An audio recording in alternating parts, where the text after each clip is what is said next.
ഇന്നുച്ചയ്ക്ക് ചോറുണ്ണാതെ കിടന്നുറങ്ങിയത് കൊണ്ട് ഉറക്കത്തിൽ നിന്ന് എണീറ്റ് കഴിഞ്ഞപ്പോൾ ആദ്യത്തെ പരിപാടി ചോറുണ്ണലായിരുന്നേ. അങ്ങനെ കുറച്ച് ചോറും കഴിച്ചുകൊണ്ട് വെളിയിലോട്ട് ഇറങ്ങിയപ്പോൾ വെളിയിൽ ഫുൾ അഴുക്കായിട്ട് കിടക്കുവാണ്. ഇലയെല്ലാം വീണ് വൃത്തികേടായിട്ട് കിടക്കുക. അങ്ങനെ മൊത്തം കൈയോടെ അതെല്ലാം ക്ലീൻ ചെയ്തതിന് ശേഷം നോക്കിയപ്പോൾ നമ്മുടെ ചെടിയെല്ലാം വാടി തളർന്ന് നിൽക്കുന്നത്. കാരണം ഇവിടെ വീണ്ടും ഭയങ്കര ചൂടായിട്ടുണ്ട്. അങ്ങനെ കൈയോടെ അതെല്ലാം നനച്ചതിന് ശേഷം കുറച്ച് തുണിയെല്ലാം കിടന്നതെല്ലാം പെറുക്കി വെച്ച്. അപ്പോൾ ഇവിടെ ഒരാൾക്ക് ഭയങ്കര ആഗ്രഹം മൈലാഞ്ചി ഇടണമെന്ന്. ഞാൻ ഈ സമയത്ത് മൈലാഞ്ചി എവിടെ പോയി വാങ്ങാനാന്ന് വിചാരിച്ചു.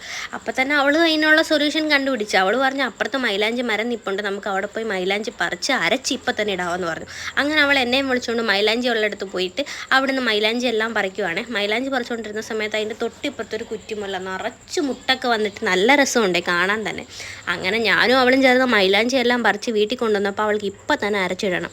അങ്ങനെ നമ്മൾ ഈ മൈലാഞ്ചി അരയ്ക്കുന്ന സമയത്ത് അതിൻ്റെ കൂടെ ഒരു ചെറിയ കഷ്ണം പിഴുപുളിയും കൂടെ ചേർത്ത് കഴിഞ്ഞാൽ മൈലാഞ്ചി അരച്ച് കഴിയുമ്പോൾ നല്ല കളറാണ്. അങ്ങനെ മൈലാഞ്ചി എല്ലാം അരച്ച് അവളുടെ കയ്യിലിട്ട് കൊടുത്തപ്പോഴാണ് അവൾക്കൊരു സമാധാനമായി.